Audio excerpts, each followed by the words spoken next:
নমস্কার বন্ধুরা, দেখুন এটা ওই যে উচ্ছের কথা আমি বলেছিলাম।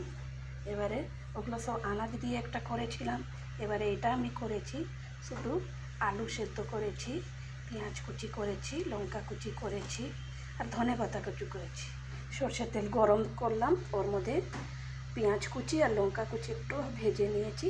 যেই হালকা ভাজা হয়ে এসছে একটু আদা রসুন বাটা ওতে দিয়ে একটু আমি কষে নিয়েছি, নুন হলুদ লঙ্কা গুঁড়ো দিয়ে।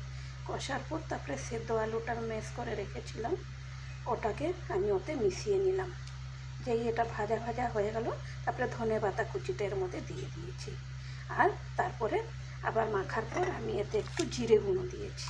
জিরে গুঁড়ো দেওয়ার পর এতে আমি এখন এই দেখুন পুর ভরছি।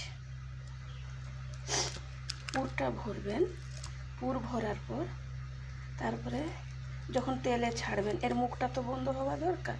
তো আপনি কী করবেন, একটু বেসন নেবেন, নুন, একটু লঙ্কা গুঁড়ো, যে লঙ্কা গুঁড়ো না খেতে চান নাও দিলে হবে, হলুদ দেবেন, নুন হলুদ লঙ্কা গুঁড়ো, বা লঙ্কা গুঁড়ো যদি স্কিপ করতে চাইছেন করে নুন আর হলুদ দিয়ে বেসনটা করে গুলাবেন। বেশি পাতলা নয় বেশি মোটা নয়, গুলি নিয়ে তারপর এটাকে এর মুখটা বন্ধ করবার জন্য ওই বেসনের মধ্যে এমনি ডুবিয়ে নেবেন।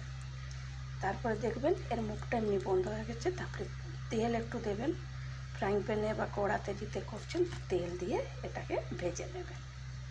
একবার আপনারা করুন ও ট্রাই করে খেয়ে দেখুন কেমনি লাগছে বলবেন, আর ভালো লাগলে লাইক আর সাবস্ক্রাইব করবেন। Thank you.